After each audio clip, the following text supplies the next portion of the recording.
नमस्कार। आज हम एक ऐसी अद्भुत कहानी की गहराइयों में उतरेंगे जो दिव्य प्रेम, तप और मिलन की है।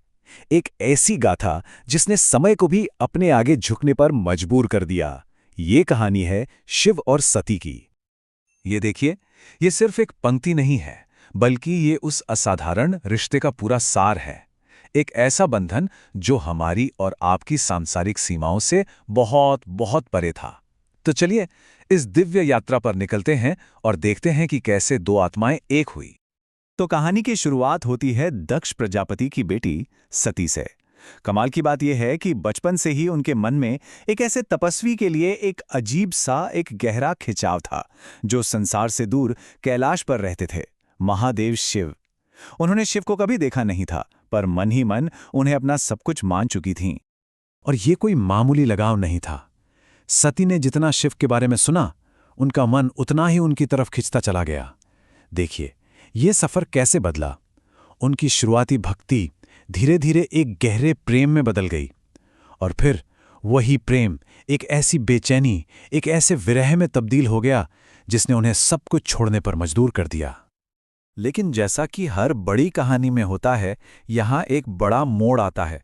सती के पिता राजा दक्ष इस रिश्ते के सख्त खिलाफ थे। उनके लिए यह मिलन नामुमकिन था। क्यों? क्योंकि उनकी दुनिया में, उनकी सोच में एक राजकुमारी और एक तपस्वी का कोई मेल हो ही नहीं सकता था। अब देखिए, यहां बात बहुत दिलचस्प हो जाती है। यह है नजरिए का टकराव। राजा दक्ष की नजरों में शिव कौन थे? एक योगी जो गले में सांप लपेटे हैं, शरीर पे भस्म लगाए हैं, एक राजकुमारी के लिए बिल्कुल अयोग्य। वहीं दूसरी तरफ सती की आंखों में वही शिव महादेव थे, इस दुनिया से परे, परम सत्य थे। सोचिए, एक ही व्यक्ति और दो बिल्कुल अलग नजरिए। यहीं से कहानी का असली संघर्ष शुरू होता है। तो सवाल ये उठता है कि जो प्रेम पूरे ब्रह्मांड के लिए बना हो, वो भला इस दुनिया की छोटी मोटी सोच और विरोध पर जीत कैसे हासिल करेगा? और इसका जवाब छिपा था सती के अटूट निश्चय में। एक ऐसा निश्चय जो पहाड़ों को भी हिला दे। सती ने महलों का सारा सुख, सारा ऐशो आराम छोड़ दिया और एक ऐसा रास्ता चुना जो भक्ति की सबसे ऊंची सीढ़ी थी। वो अपने प्रेम को पाने के लिए हजारों साल की कठोर तपस्या करने जंगल में चली गई। वहां उनका साथी कोई नहीं था, सिवाय उनके अपने संकल्प के।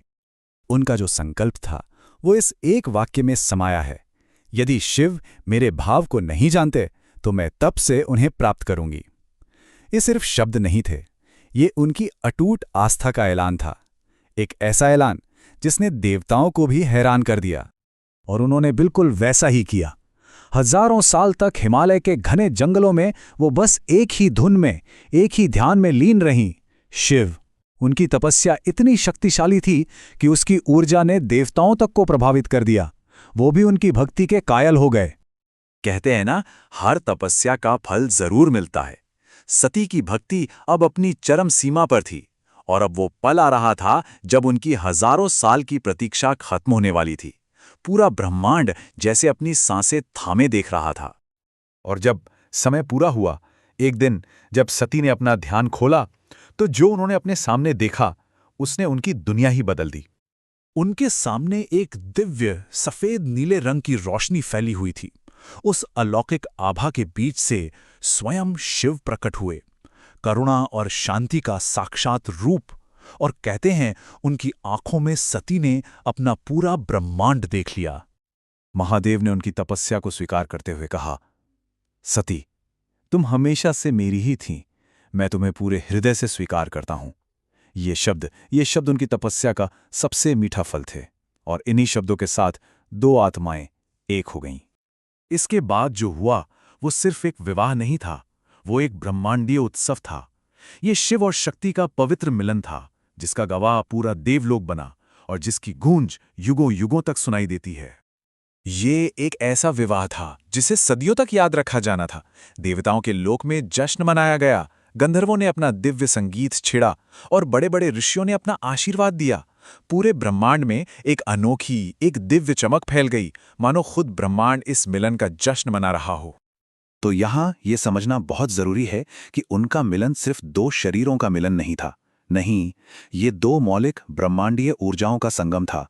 शिव यानी परम चेतना, और शक्ति यानी दिव्य ऊर्जा। ये असल में सृष्टि का संतुलन था, एक ऐसा बैलेंस जो आज भी इस ब्रह्मांड को चला रहा है। और अंत में ये कथा हमें यही सिखाती है, शिव और सती का प्रेम जन्मों से, सिद्धांतों से, हर चीज से परे है। ये एक ऐसा प्रेम है जो खुद समय को भी अपने आगे झुकने पर मजबूर कर देता है। और ये हमें याद दिलाता है कि सच्ची भक्ति और अटूट संकल्प से कुछ भी हासिल किया जा सकता है।